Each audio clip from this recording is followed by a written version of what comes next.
तो हमने सबसे फर्स्ट हैज हैव का यूज पढ़ा यहाँ पे हेल्पिंग वर्ब के रूप में, ठीक है, थर्ड फॉर्म के रूप में। अब आज मुझे एक बच्चे ने ये पूछा है कि हैज हैव का यूज कहाँ कहाँ होता है। मस्ट कंपल्सरी क्वेश्चन है कि हैज हैव का यूज कहाँ होता है। अगर मैं कहूँ कि ये जितने भी टेंस है इनके फॉर्मूला लिखाने मुझे अभी बाकी हैं, तो इनके मैं बाद में लिखाऊंगी। हमने अभी 3 फॉर्मूले पढ़े 3 टेंसों के, जिसमें सिंपल प्रेजेंट में सब्जेक्ट प्लस वर्ब की फर्स्ट फॉर्म एस ये पढ़ा। इसमें कोई हेल्पिंग वर्ब यूज नहीं हुई है, लेकिन जब हमने कंटिन्यूस पढ़ा तो यहाँ 3 हेल्पिंग वर्ब यूज हुई है, इज, एम और आर, और यहाँ पे हैज है। अब मैं तो जितनी भी हेल्पिंग वर्ब आएगी, जैसे इसमें हेड आएगा, इसमें यहाँ पे हेड बिन आएगा, इसमें हैज है वो बिन आएगा। जैसे इसका फॉर्मूला होता है subject plus has plus have plus been आएगा, है ना।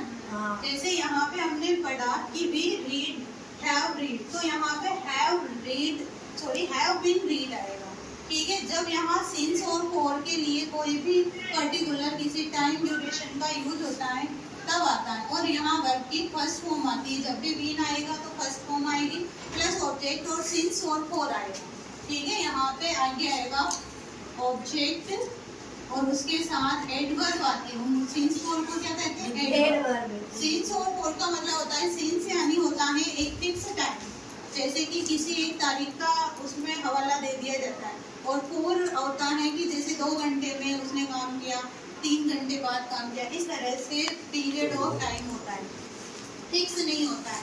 अब मैं कहूँ कि ये जितनी भी हेल्पिंग वर्ब हैं ये सारी की सारी किसकी फॉर्म है? बी की फॉर्म है, ठीक है, बी की फॉर्म है। बी की फॉर्म का मतलब होता है जैसे कि ये बी है तो बी की फॉर्म भी आएगी इज, एम, आर, ये भी बी की फॉर्म है, ठीक है। हैज, हैव, ये भी बी की फॉर्म है, और एक होता है इसका फर्स्ट फॉर्म है, ये भी बी की फॉर्म है। इसके बाद इसी बी की फॉर्म में बीन भी आ रहा है कहीं पे, ये भी आ रहा है। इसके साथ डू और डज भी आता है, ठीक है, डू और डज। यहाँ पे जब इसका क्वेश्चन मार्क बनाते हैं तो एस ई एस हटके डू और डज आएगा, हाँ। तो डू डज का यूज होता है, मम्मी के लिए तो दे दो। एक मिनट, ये बिटा दूंगा थोड़ी देर, मैं मेरा उन किससे मिलाएंगे? एक मिनट वापस लेगी ना,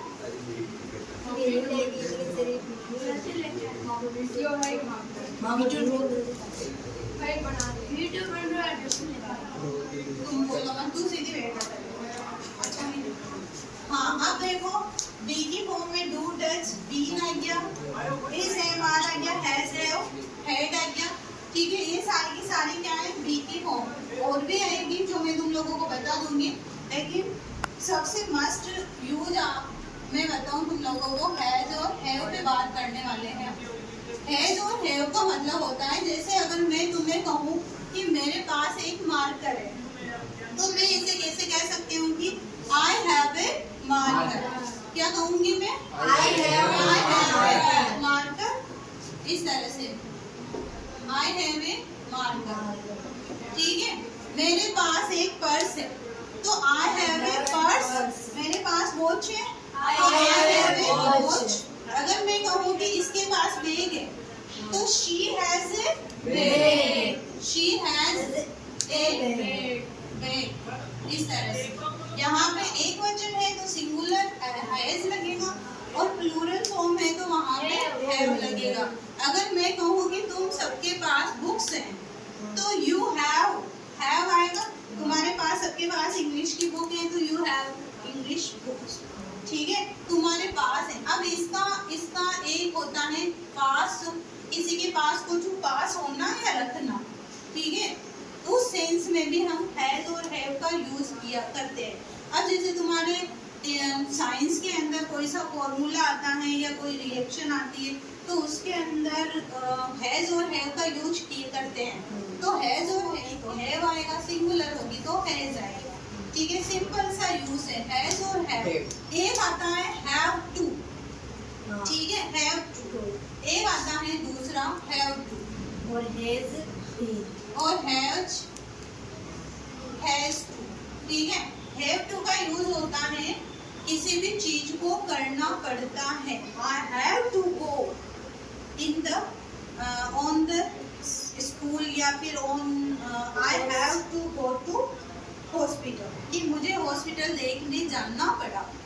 कि मेरा फ्रेंड वहाँ पर एडमिट था। ठीक है, तो इस तरह से जब किसी चीज को करना पड़ता है तो वहाँ पर क्या आता है, हैव टू।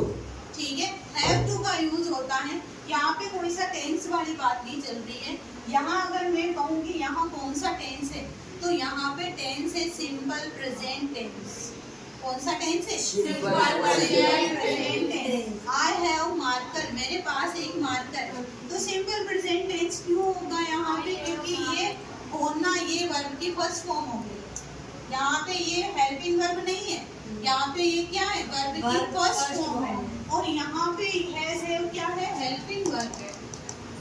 क्योंकि यहाँ हेल्पिंग वर्ब है, मेन वर्ब पीछे। जब मेन वर्ब यहाँ है, ये मेन वर्ब है। जैसे मैंने कहा वी हैव रीड, यानी पढ़ना मेन वर्ब है। वी हैव रीड, हमने पढ़ा, हम पढ़ चुके हैं दिस चैप्टर, इस फर्स्ट चैप्टर को हम पढ़ चुके हैं। We have read the first chapter, हम फर्स्ट चैप्टर पढ़ चुके हैं। तो यहाँ पे रीड तो मेन वर्ब है और ये हैव हेल्पिंग वर्ब है। लेकिन मैंने कहा आई हैव ए मार्कर और शी हैज ए बैग, तो यहाँ पे हैज और हैव मेन वर्ब है, वर्ब की फर्स्ट फॉर्म है। और यहाँ पे जैसे आई प्लूरल है तो हैव आ गया, सिंगुलर शी है तो हैज आ गया। समझे? तो ये क्या है, प्रेजेंट सिंपल टेंस है, ये वाला टेंस है, ये वाला नहीं। ठीक है, क्यों है, क्योंकि अगर ये हेल्पिंग वर्ब होती तो इसके बाद मेन वर्ब आती। अगर ये हेल्पिंग वर्ब है होती तो इसके बाद कोई मेन वर्ब आती। लेकिन मेन वर्ब है ही नहीं, तो यही मेन वर्ब हो गई। अब ये मेन वर्ब हो गई तो मेन वर्ब यही है, मतलब तो मेन वर्ब के साथ सब्जेक्ट है, मेन वर्ब है और ऑब्जेक्ट है। ठीक है, तो मेन वर्ब के आगे भी कुछ नहीं आ रहा है ना। तो हेल्पिंग वर्ब अलग जगह पे, ये उस जगह पे हेल्पिंग वर्ब का काम कर रहा है, इस जगह पे ये मेन वर्ब का काम कर रहा है। समझ में आया? हैज और हैव का यूज ऐसे ही सब जगह होता है। जैसे हम हेड का यूज करें, ठीक है, मेरे पास एक ब्लैक कलर की बोतल थी। ठीक है, तो आई हैड आएगा वहाँ, मेरे पास थी। आई हैड, मेरे पास थी ए ब्लैक बोतल, ए ब्लैक वाटर बोतल। ठीक है, तो I had a black water बोतल, मेरे पास एक ब्लैक वाटर बोतल थी। लेकिन now I have a this बोतल, अभी मेरे पास ये बोतल है। ठीक है, समझ में आया? कुछ समझ में आ रहा है? पीछे आया समझ में? तो इस तरह से हैड और हैव का यूज बता दिया मैंने। अब बहुत सारी जगह इज एम आर का भी इसी तरह से यूज होता है। और डू और डज, मेन चीज होती है डू डज।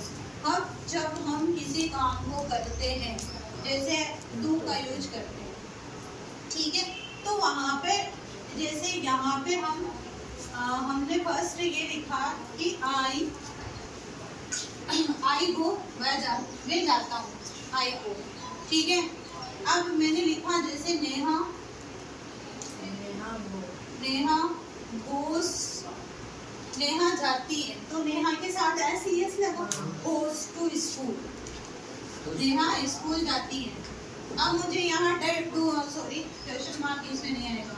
अब जैसे अपन क्वेश्चन मार्क बनाते हैं इसका, तो यहाँ से आगे ले लेते हैं कि डच पहले आ जाएगा, सब्जेक्ट बाद में आएगा। नहीं, does Neha go to school, क्या नेहा स्कूल जाती है? इसका क्या होगा, क्या नेहा स्कूल जाती है? तो does Neha go to school, इसका क्या बनेगा? इसका बनेगा डू, क्योंकि यहाँ कुछ भी नहीं है तो डू बनेगा। तो डू यू, आई नहीं आएगा, आई का क्या बनेगा? यू। डू यू गो, क्या तुम जाते हो? क्या तुम जा रहे हो? क्या तुम जाते हो? जा रहे हो तो कंटिन्यू आ गया, जाते हो, क्या तुम जाते हो? डू यू गो, जाते हो कि नहीं जाते हो? जाते हो। ठीक है, डू यू गो। तो यहाँ डू और डज का यूज हमने कहाँ पे किया? हेल्पिंग वर्ब के रूप में किया, हेल्पिंग वर्ब के रूप में किया। ठीक है, आई डू, लेकिन मैं कहूँ कि आई डू, मैं करता हूँ। ठीक है, इसका मतलब क्या होता है? मैं करता हूँ, मैं करता हूँ। आई डू, मैं करता हूँ। आई कैन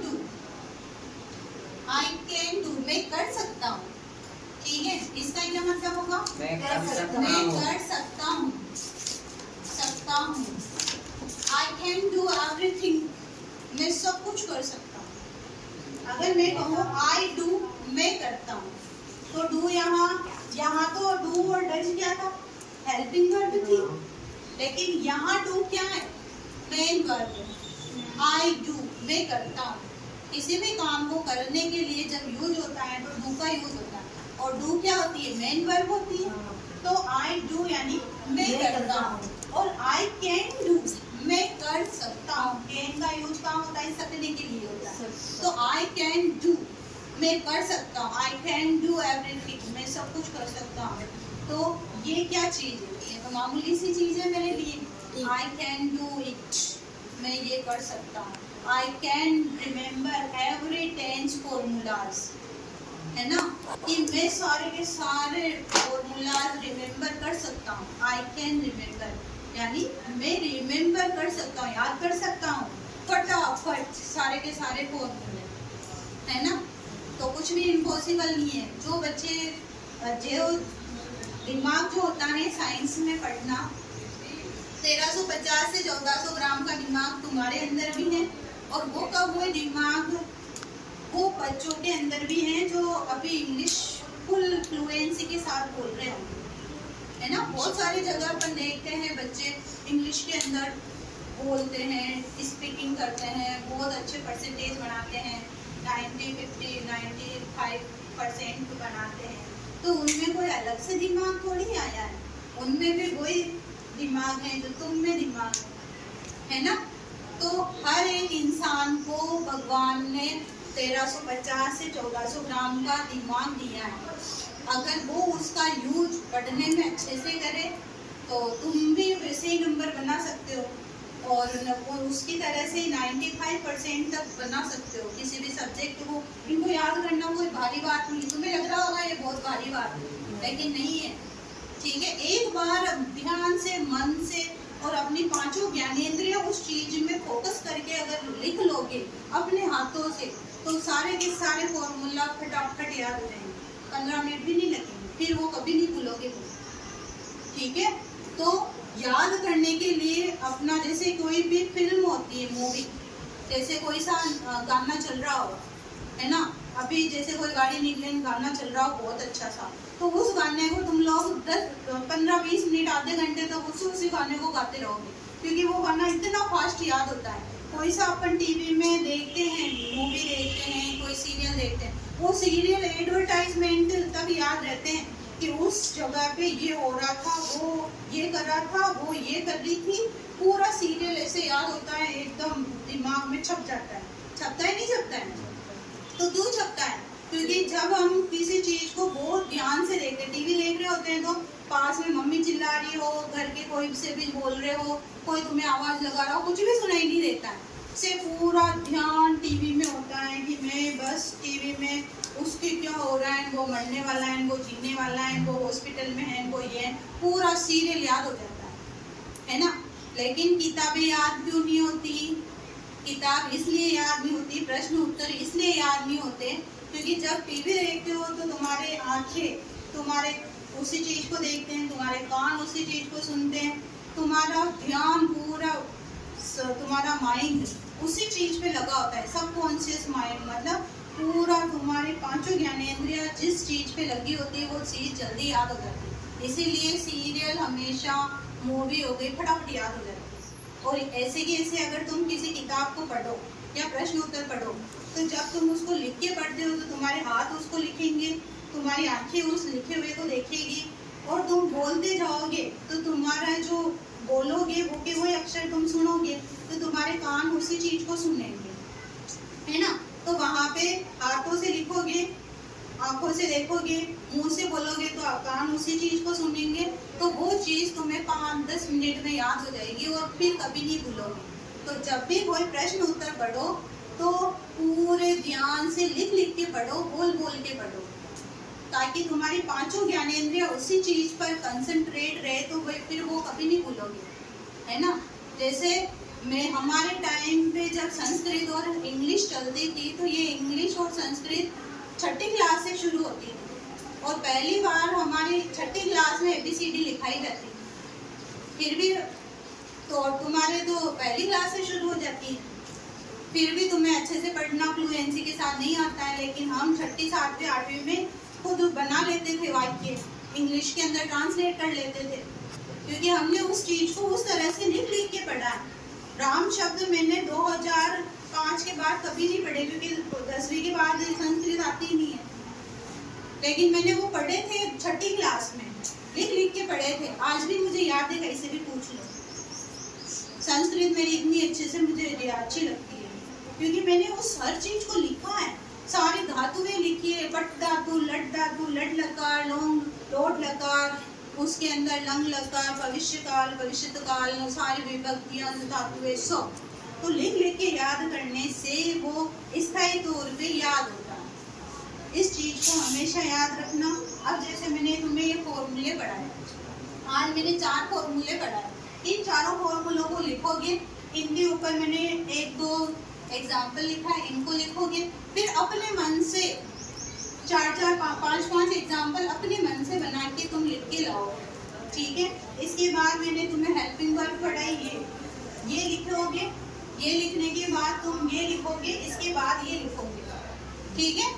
इसके साथ ही जैसे मेरे पास मार्कर है, तुम्हारे पास क्या क्या है, सारी चीजें लिख के लाओगे। तुम्हारे घर पे क्या है, तुम्हारे पास क्या है, मम्मी के पास क्या है, पापा के पास क्या है, भाई के पास क्या है, सबके पास जो जो चीजें सब लिख के लाना, ठीक है। इससे क्या होगा, तुम लिख लिख के याद करोगे, तुम्हारे पास शब्दकोश जो होता है ना, वर्ड्स मिलेंगे तुम्हें बहुत सारे, कि उसके पास क्या है, इसको क्या कहते, उसको क्या कहते, पलंग, बिस्तर, बेड, जूते, चप्पल, सब लिखना, ठीक है।